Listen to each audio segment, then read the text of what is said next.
This video is sponsored by 3dselfie.com. Craft your memories with love. தமிழக சட்டசபை தேர்தலில் திமுக கூட்டணியில காங்கிரஸ் கட்சி நீடிக்குமா இல்லையா என்ற எதிர்பார்ப்பு தொடர்ந்து பேசப்பட்டு வருது. அப்படி திமுக அணியை விட்டு காங்கிரஸ் வெளியேறினா மக்கள் நீதி மையத்தோட கைகோர்க்குமா அல்லது தினகரனோட அமமுக தலைமையில அந்த கட்சி இடம்பெறுமா அப்படின்ற ஒரு கேள்வி அரசியல் வட்டாரங்கள்ல தொடர்ந்து பேசப்பட்டு வருது. திமுக அணியில காங்கிரஸ் கட்சிக்கு தொடக்கம் முதலே 20 அல்லது அதற்கு மேலாக கூடுதலாக 2 தொகுதிகள் ஒதுக்கப்படும் அப்படின்னு பேச்சுவார்த்தை நடந்துட்டு வருது. ஆனா காங்கிரஸ் கட்சியோ எங்களுக்கு 40 தொகுதிகள் கண்டிப்பா வேணும் அப்படின்னு சொல்லிட்டு பிடிவாதமா இருப்பதாக கூறப்படுது. கூட்டணி குறித்து திமுகவுடன் மேலிட தலைவர்களான உம்மன் சாண்டி, தினேஷ் குண்டுராவ் ஆகியோர் பேச்சுவார்த்தை நடத்திட்டு வராங்க.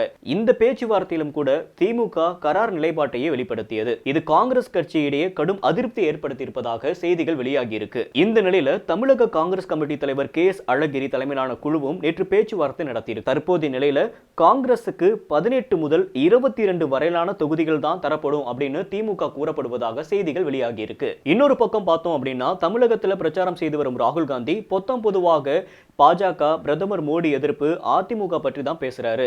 அதற்கு சமமாக திமுக வாக்களிக்க வேண்டும் அப்படின்னு பேசுறாரு. ஆனா ராகுல் காந்தி ஒருபோதும் MK ஸ்டாலின் முதல்வராக வேண்டும் அப்படின்னு ஒரு இடத்துல கூட பேசல அப்படின்னு சொல்லப்படுது. மக்களுக்கு நல்லது செய்பவர்கள் தான் முதல்வராக வேண்டும் அப்படின்னு ராகுல் காந்தி பொதுவா பேசுவதாக அந்த கருத்துகள் வெளியாகி இருக்கு. கடந்த சில நாட்களாகவே திமுக காங்கிரஸ் இடையிலான உறவுல விரிசல் ஏற்பட்டிருக்கு அப்படின்னு அரசியல் வட்டாரங்கள்ல பேசப்படுது. ஒருவேளை திமுக அணியை விட்டு காங்கிரஸ் வெளியேற முடிவு செய்திருக்கிறதா அப்படின்ற ஒரு கேள்வியும் பொதுமக்களிடம் எழுந்திருக்கு. அப்படி திமுக அணியிலிருந்து காங்கிரஸ் வெளியேறினாங்க அப்படின்னா அவங்களுக்கு இருக்கக்கூடிய 2 வாய்ப்புகள் தான். ஒரு வாய்ப்பு மக்கள் நீதி மையம் தலைமையிலான கூட்டணியில இணைவது, அதுக்கப்புறம் தினகரனோட அமமுக கூட்டணியில இணைவது. இந்த 2 கட்சிகளோட இணைந்தால் மட்டும்தான் காங்கிரஸ் விரும்புகிற தொகுதிகளில் வேட்பாளர்கள் நிறுத்த முடியும். தமிழக தேர்தல் வரலாற்றுல கடைசி நேரங்களில் கூட கூட்டணிகள் தலைகீழா மாறிய வரலாறுகளும் உண்டு. இந்த நிலையில சென்னையில செய்தியாளர்களுக்கு பேட்டியளித்த டிடிவி தினகரனிடம் காங்கிரஸ் கட்சியுடன் பேச்சுவார்த்தை நடத்துகிறீர்களா அப்படின்ற ஒரு கேள்வி கேட்கப்பட்டுச்சு. இதனை தினகரன் மறுக்கல. அதே நேரத்தில் எந்த கட்சிகளுடன் பேசுகிறோம் என்பதை வெளிப்படையா தெரிவிக்க முடியாது அப்படின்னு தினகரன் சொல்லியிருக்காரு. இதனால திமுக அணியில காங்கிரஸ் நீடிக்குமா அல்லது வெளியேறுமா என்ற ஒரு கேள்வி பொதுமக்கள் மற்றும் அரசியல் வட்டாரங்கள்ல தொடர்ந்து இருந்துட்டு வருது. மேலும் பல செய்திகளை உடனுக்குடன் தெரிஞ்சுக்க நியூஸ் கிளிட்ஸ் சேனலுக்கு சப்ஸ்கிரைப் பண்ணுங்க.